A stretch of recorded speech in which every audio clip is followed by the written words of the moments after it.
పవన్ కళ్యాణ్ నటించిన హరిహర వీరమల్లు సినిమాకు ముందు భారీగా వివాదాల్లో చిక్కుకుంది. ఒక్కటే కాదు, ఏకంగా 3 గొడవలు, ఆపై బుర్జ్ ఖలీఫా ఫేక్ వీడియో వరకు. ఏంటి ఈ గొడవలు? ఎవరు గెలుస్తున్నారు ఈ పోరాటంలో? ఈరోజు మీ బీబీ9 న్యూస్లో పూర్తి వివరణ. మొదటి ఇష్యూ ఏమిటి అంటే చారిత్రక వక్రీకరణ వివాదం. ఈ సినిమాలో పవన్ కళ్యాణ్ పోషించిన హరిహర వీరమల్లు పాత్రపై బీసీ ముద్రా సంఘాలు తీవ్ర అభ్యంతరం తెలియజేశాయి. వాళ్లకు అనుమానం, ఇది పండుగ సాయన్న గారి చరిత్రను వక్రీకరించటం, వారి కులాన్ని చూపించకపోవడం. బీసీ సంఘాల ప్రతినిధి మాటలు: ఇది మా సామాజిక గౌరవానికి అవమానం. చిత్ర యూనిట్ స్పందన: ఇది చరిత్ర ఆధారంగా కాదు, ఇది ఒక కల్పిత పాత్ర మాత్రమే. రెండవ ఇష్యూ ఏమిటి అంటే థియేటర్ల బంద్ రెవెన్యూ గొడవ. తెలుగు రాష్ట్రాల్లో థియేటర్ యాజమాన్యాలు సినిమాపై రెవెన్యూసే ఇష్యూ రేపాయి. వారి ఆరోపణ, నిర్మాతలు ఎక్కువ వాటా తీసుకుంటూ థియేటర్లను నష్టానికి గురిచేస్తున్నారు. కొన్ని థియేటర్లు బంద్ కూడా ప్రకటించాయి. కానీ పవన్ కళ్యాణ్ బలమైన వ్యాఖ్యలు చేశారు. ఇది కావాలనే అడ్డంకులు వేసే కుట్ర. తర్వాత నిర్మాతల జోక్యం వల్ల బంద్ తాత్కాలికంగా వాయిదా పడింది.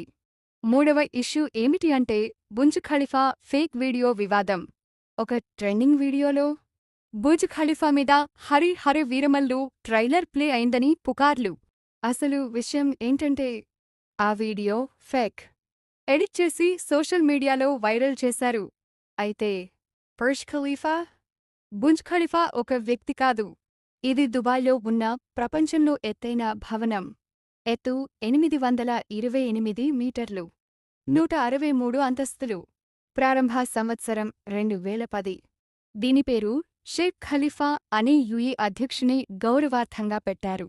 అంటే ఈ సినిమా చుట్టూ ఒకవైపు చారిత్రక గొడవలు, మరోవైపు థియేటర్ల అడ్డంకులు, ఇంకోవైపు ఫేక్ ప్రచారాలు.